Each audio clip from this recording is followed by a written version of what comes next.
Hi everyone, welcome to lovely Lasya. అందరూ ఎలా ఉన్నారు? మేమైతే బాగున్నాము. ఇదైతే క్షీరాబ్ది ద్వాదశి రోజు లాగండి. క్షీరాబ్ది ద్వాదశి రోజు నేనైతే పూజ అయితే ఇలా చేసుకున్నాను.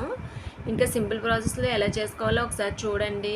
కొత్తగా పూజ చేసుకోవాలనుకున్న వాళ్ళు కూడా ఈ పూజ చూస్తే చాలా ఈజీగా అర్థమవుతుంది. ఇంకా ముందుగా తులసమ్మను మొత్తం కుండీ మొత్తం కడుక్కుని తులసమ్మకి స్నానం చేయించి పసుపు రాసి బొట్లు అయితే పెట్టుకోవాలి. పెట్టిన తర్వాత మొత్తం పూలతో అయితే డెకరేట్ చేసుకోవాలండి. ఇంకా తులసి కోటలో ఉసిరి కొమ్మను నాటుకుని మామిడి కొమ్మ కూడా పెట్టుకోవాలి. పెట్టి ఇలా అయితే పూలతో మొత్తం తులసమ్మ మొత్తం కూడా డెకరేట్ చేసుకోవాలి. మీకు నచ్చినట్టు డెకరేట్ చేసుకోండి.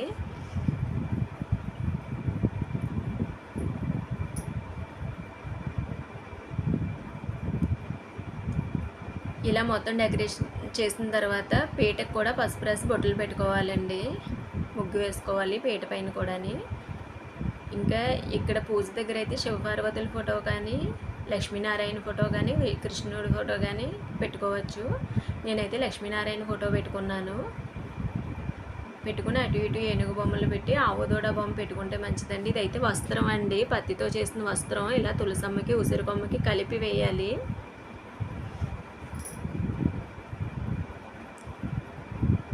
వేసిన తర్వాత విఘ్నేశ్వరుని అయితే చేసుకోవాలండి. ఇలా తమలపాకులో విఘ్నేశ్వరుని చేసుకుని కుంకుమ బొట్టు పెట్టుకోవాలి.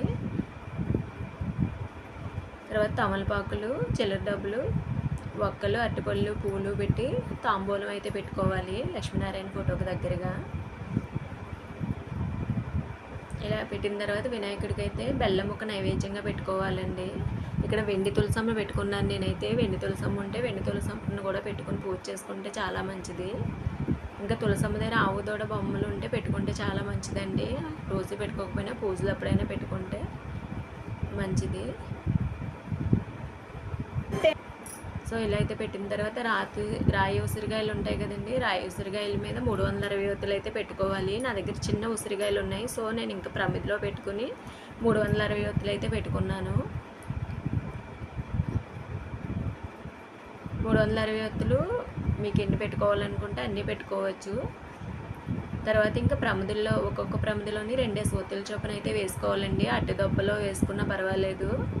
32 ఒత్తుల నుంచి స్టార్టింగ్ అండి. 32 ఒత్తుల నుంచి ఇంక ఎన్ని ఎక్కువ ఒత్తులు వేసుకున్నా వేసుకోవచ్చు. సో నేనైతే ఒక్కొక్క ప్రమిదిలోని 2 ఒత్తులు అయితే వేసుకున్నాను. వేసుకుని అట్టి దొబ్బల్లో కూడా ఒత్తులు వేసాను.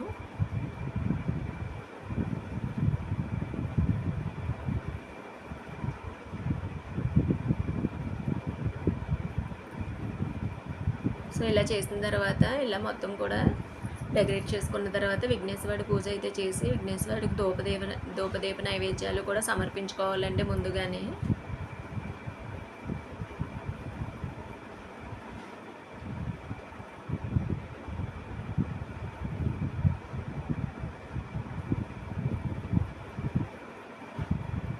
ఈ విధంగా విఘ్నేశ్వరుడి పూజ అయిన తర్వాత నైవేద్యం సమర్పించి ఇంక మనం దీపారాధన అయితే చేసుకోవాలండి. దీపాలు ఒక్కొక్కటి వెలిగించుకోవాలి. ఈ ఒత్తుల్ని ఒక రోజు ముందు నానబెట్టుకుంటే ఎంత గాలి వేసినా సరే ఒత్తులు కొండెక్కవండి. లేదంటే గాలి కారిపోతుంటాయి. మాకైతే ఇక్కడ చాలా గాలి వేస్తుంది, కానీ ఒత్తులు బాగా నానడం వల్ల బాగానే వెలుగుతున్నాయి. సో ఒత్తులు అయితే ఒక 1 డే ముందైతే నానబెట్టుకుని ఉంచుకోవాలండి. ఏ పూజ చేసుకున్నా సరే ఒత్తులు బాగా వెలగాలంటే ఒక 1 డే ముందుగా నానబెట్టుకోవాలి. ఇంక ఇలా అయితే అన్ని దీపాలు కూడా వెలిగించేసుకోవాలండి. దీపాలన్నీ వెలిగించిన తర్వాత తులసి అష్టోత్తరము, లక్ష్మీ అష్టోత్తరం, ఇంకా క్షీరాబ్ది ద్వాదశి వ్రతకల్పం ఉంటుందండి. వ్రతకల్పం ఇంకా విష్ణు సహస్రనామం చదువుకుంటే చాలా మంచిదండి ఈరోజు. సో ఇవన్నీ అష్టోత్తరాలు అవి చదువుకుంటూ ఇక లక్ష్మీనారాయణ ఫోటో ఉంది కదా, ఆ ఫోటోకి పూజ చేసుకోవాలి.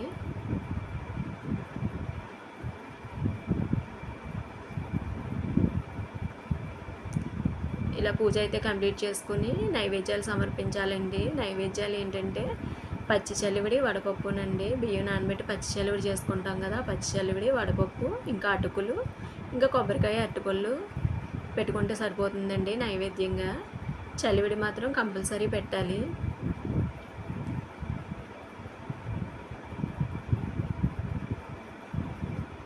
సో ఇలా అయితే నైవేద్యాలు సమర్పించేసి ఇంక హారతి అయితే ఇచ్చుకుంటున్నాము. విష్ణు సహస్రనామం కూడా చదివామండి మేము. ఈ వీడియో మీకు నచ్చితే please like and subscribe our channel.